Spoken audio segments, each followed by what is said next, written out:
Hi everyone, welcome to Hemodeme Camp Part 2, the sequel. My name is Chloe. I am one of the leaders at First Barrhead in the Barrhead, Neilson and Uplemure district.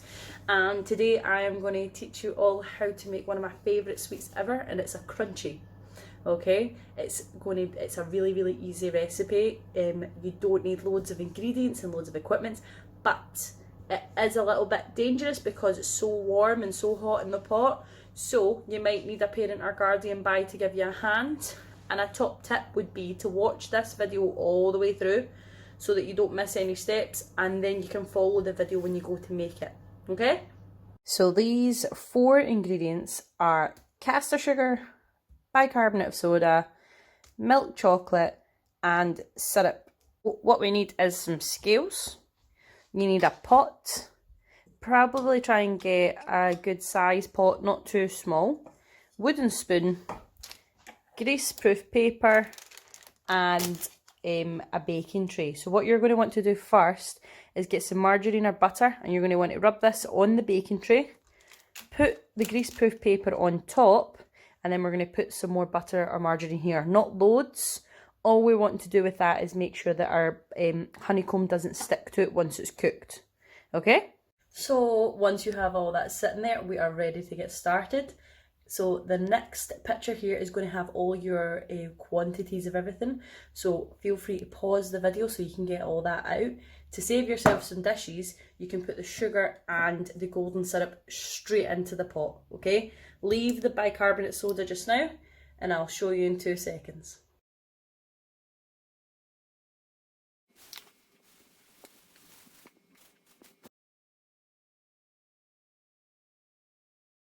Once we've got our sugar and the golden syrup in the pot, we're going to put it onto the heat to melt the sugar granules. So as we're doing this, we want it on a medium heat, and we want to keep stirring until you can't see any more sugar granules. So we're trying to cook this together so that it's all nice and melted and becomes one sauce, okay?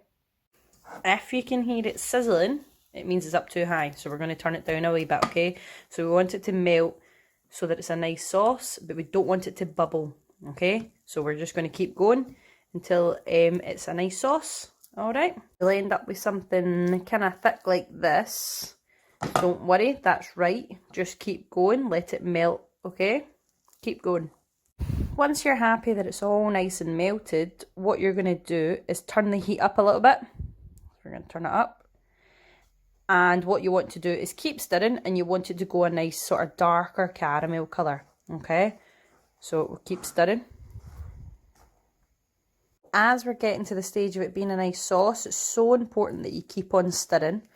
Otherwise, it'll stick to the bottom of the pot. So just keep making sure that you're stirring, alright? So you can see it's nice and runny now. It's bubbling a little bit. Just keep on stirring until it goes a bit darker, okay? So you should have something like this where it's nice and bubbly. We want it to go a brown caramel colour, so a couple more minutes for this, and I would say that this is ready. So just keep stirring, keep taking your time, try not rush it.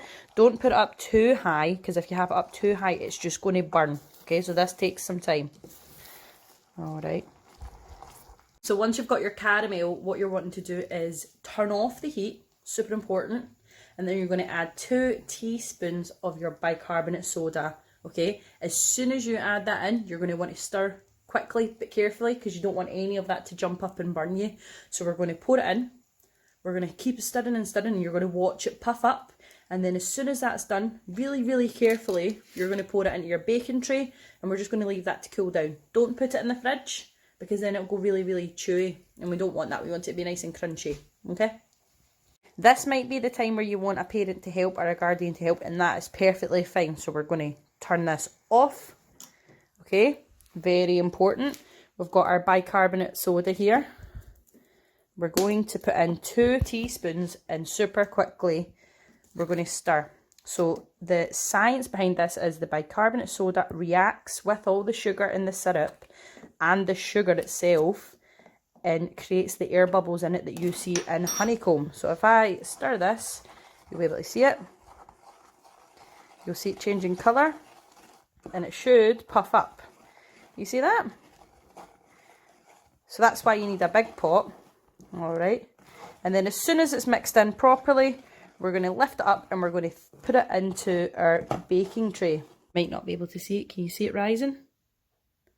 Look at that lifting up. How cool is that? Okay, at the size of that, it is almost the size of my pot. So we're going to lift it and we're going to super carefully pour it into the baking tray. Okay? You should have something that looks like this. So this is going to be very, very, very hot. Okay, so get it in a safe place where you're happy to leave it and just let it cool down on its own. And we'll be back in about half an hour. For the next step, you're going to need to get a fresh piece of greaseproof paper to go onto your baking tray, like this. So then when you cover it all in chocolate, you've got somewhere to put it, okay? You have something that looks like this, and how you now break it up is up to you.